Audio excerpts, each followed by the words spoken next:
It was an ordinary day for me. I had just finished work and, as usual, picked up my coffee from the corner cafe on my way home. The building I live in is old, but quiet, close to the city center, yet strangely calm. Everyone keeps to themselves. There isn't much noise or trouble. However, I always felt something strange about the man who lived in the adjacent apartment. Maybe it's because he's too reclusive, too quiet. I had only seen him once when I moved in. He was tall, pale-skinned, and always seemed worried about something. He hadn't greeted me, just nodded and quickly went inside. Since then, I don't recall hearing any noise outside his door or meeting him in the building entrance, but there was something. I remember that night. That night when I came home from work, there was an eerie silence in the building. There's usually some activity in the building, like children's voices downstairs or TV noise upstairs. But that day, it was deathly quiet. There was something odd, but it took me a while to understand what it was. I opened my apartment door, set my coffee on the kitchen counter, and began looking out the window. The street was dim and empty, as usual. However, a faint creaking sound from the adjacent apartment caught my attention. I had never heard a sound like this before. It sounded like someone dragging their feet on the floor. I brushed it off immediately. I was tired. But then, while preparing for bed, I heard that sound again. This time, it was more pronounced. It was as if someone was walking on the other side of the wall. I listened carefully. There was no light in the adjacent apartment, but I could sense someone's presence. I felt a shiver. I had never felt such intense unease before. I thought,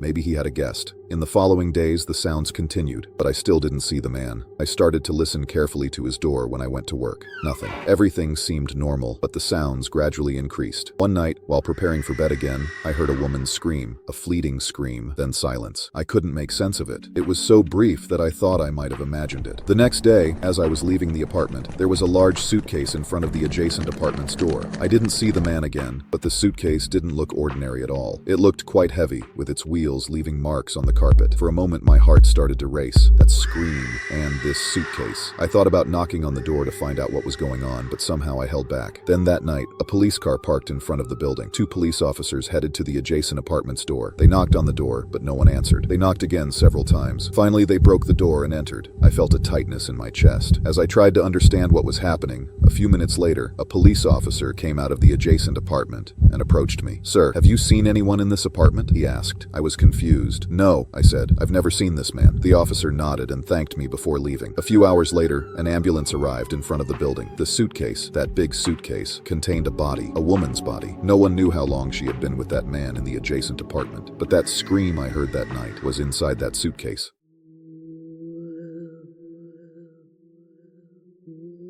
I was looking for a quiet and peaceful vacation spot, somewhere close to nature and away from prying eyes. I had been working intensively for a long time, and I wanted to escape the city and clear my mind. Upon the recommendation of a friend, I found an old Airbnb in a little-known small town in North Carolina. Just outside the town, in a wooded area, it was an old farmhouse. It wasn't visited by many tourists. Mostly locals lived there. When I saw its location on the map, it seemed so remote and isolated that it was exactly what I was looking for. When I arrived in the town, the first thing that caught my attention was the silence. It was as if the whole world had disconnected from here. Even the main street of the town was empty. A few shops, a few old men, and a slow, flowing life. I had never met the owner of the Airbnb in person. I was told the key would be waiting for me at the entrance of the house, and indeed it was. When I entered the house, there was a faint, musty smell inside. It looked like no one had lived there for years, but that wasn't a problem for me. I love old houses. The creaking of wooden floors, antique furniture. It was like a piece of the past. The first evening passed quietly. I rested a bit and read something. Just when I thought about going to bed, I noticed a strange sound outside. At first, I thought it was the wind, but soon I realized that the wind couldn't make such a sound. It was like a faint whisper, but I couldn't make sense of it. I listened carefully, but after a while, the sound stopped. I thought it was because of my fatigue and went to bed. The next morning, while sipping my coffee, I looked out the window and froze. There were human footprints in the dirt, in the back of the garden, but no one had been there. I didn't know anyone here, and the house was in a very secluded place. I shuddered, but tried to rationalize the situation. Maybe someone had passed by, maybe I was imagining things. During the day, I went down to town to do some grocery shopping, but there was something strange even there. People were unusually quiet, glancing at each other as if they were hiding something. When I asked the owner of the market, he said, "No one stays in that house for long." I was too scared to ask why, because I had heard such things about houses I stayed in before. But this time, my unease felt more real. That evening, when I returned, things got even stranger. After dark, I started seeing strange shadows around the house. At the same time, I began to feel like I wasn't the only one in inside the house. That silence, that pressure, it made it hard to even breathe. I turned on all the lights and looked around, but no one was there. My heart was pounding, but I tried to calm myself down. At midnight, I heard movement outside the door. Footsteps. I immediately got out of bed and approached the window, looking outside. There was a man in the garden. He was tall, thin, and a shadowy figure. I felt like he was watching me, but I wasn't sure. As I watched him with my eyes, he slowly started walking. I didn't have the courage to shout at him because a deep fear was rising within me. Suddenly, he turned the corner of the house and disappeared from view. The next morning in town, I tried to explain this strange event to the owner of a local cafe. The woman took a deep breath and averted her gaze. Then she slowly started speaking. That house. Years ago, a couple lived there. One morning, they disappeared. The police searched for months, turned over every stone, but they couldn't find them. There was no trace, no explanation. The woman's voice had dropped. No one stays in that house for long, and no one wants to be alone there. My head was spinning. I didn't want to go back to the house that night, but I had to. I didn't know if that man would be there again. But this time, what I felt wasn't just fear. I also sensed a threat. Throughout the evening, there was constant tension in the house. Even breathing was difficult. I locked the door, closed the curtains, and tried to feel safe inside. But at midnight, I was startled by a loud knock at the door. I jumped out of bed and walked toward the door. My heart was racing. There was no one in front of the door, but that sound, it echoed again. I needed to open the door and look, but I didn't have the courage. I took a step back, the silence on the other side of the door frightening me even more. I didn't sleep a wink until morning. At first light, I packed my things and quickly left. As I drove away from the town, I felt a great sense of relief. I never learned what had happened in that house or who that man was, but one thing I know for sure, I will never think about stepping foot in that house again.